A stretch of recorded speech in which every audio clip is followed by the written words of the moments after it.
नमस्कार। आज हम एक ऐसी कहानी पर बात करने वाले हैं जिसमें इनोवेशन है, महत्वाकांक्षा है और एक ऐसी बड़ी गलती है जो एक अंतर्राष्ट्रीय मंच पर वायरल हो गई। ये कहानी है एक रोबोटिक कुत्ते की। तो सवाल ये उठता है कि आखिर एक रोबोटिक कुत्ते ने भारत के सबसे बड़े एआई समिट में एक अंतर्राष्ट्रीय विवाद कैसे खड़ा कर दिया।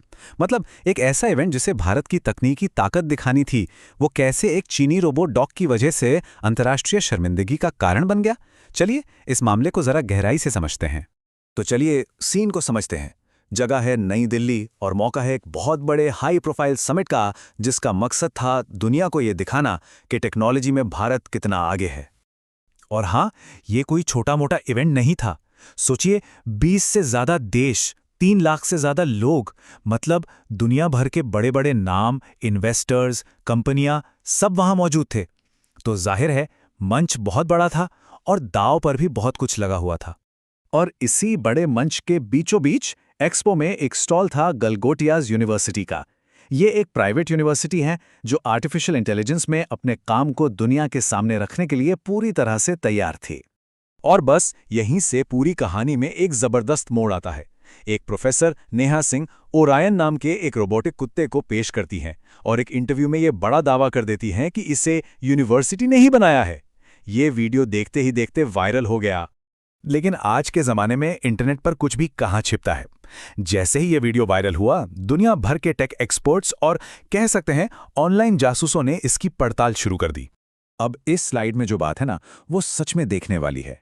ये हमें दिखाती है कि दावे और हकीकत में कितना बड़ा फासला था।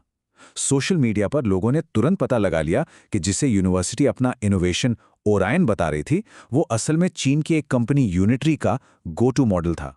ये कोई यूनिवर्सिटी का बनाया रोबोट नहीं, बल्कि बाजार में बिकने वाला एक प्रोडक्ट था। और इस बात को और पक्का करने के लिए ये देखिए, ये रोबोट कोई अनोखा प्रोटोटाइप था ही नहीं। ये तो बाजार में बिकने वाला एक प्रोडक्ट था जिसकी कीमत करीब 2800 अमेरिकी डॉलर है। मतलब कोई भी इसे ऑनलाइन खरीद सकता था। तो जो कहानी ऑनलाइन मजाक और मीम से शुरू हुई थी, वो बहुत जल्दी यूनिवर्सिटी के लिए एक बड़ी मुसीबत बन गई। मामला इतना बढ़ गया कि समिट के आयोजकों को सख्त एक्शन लेना पड़ा। और ये टाइमलाइन हमें बहुत अच्छे से दिखाती है कि ये सब कुछ कितनी तेजी से हुआ। देखिए, पहले दिन वीडियो वायरल होता है, दूसरे दिन तक सच्चाई सबके सामने थी और हंगामा मच गया। उसी शाम यूनिवर्सिटी को एक्सपो से अपना स्टॉल हटाने के लिए कह दिया गया और तीसरे दिन तो उनके स्टॉल को पूरी तरह से बंद ही कर दिया गया। यहां तक कि बिजली भी काट दी गई। तो चलिए अब कहानी के आखिरी पड़ाव पर चलते हैं। यूनिवर्सिटी ने इस पर क्या कहा और इस पूरी घटना का आखिर असर क्या हुआ। तो यूनिवर्सिटी की तरफ से एक ऑफिशियल प्रेस रिलीज आई और इसमें सारा का सारा दोष एक प्रतिनिधि पर डाल दिया गया।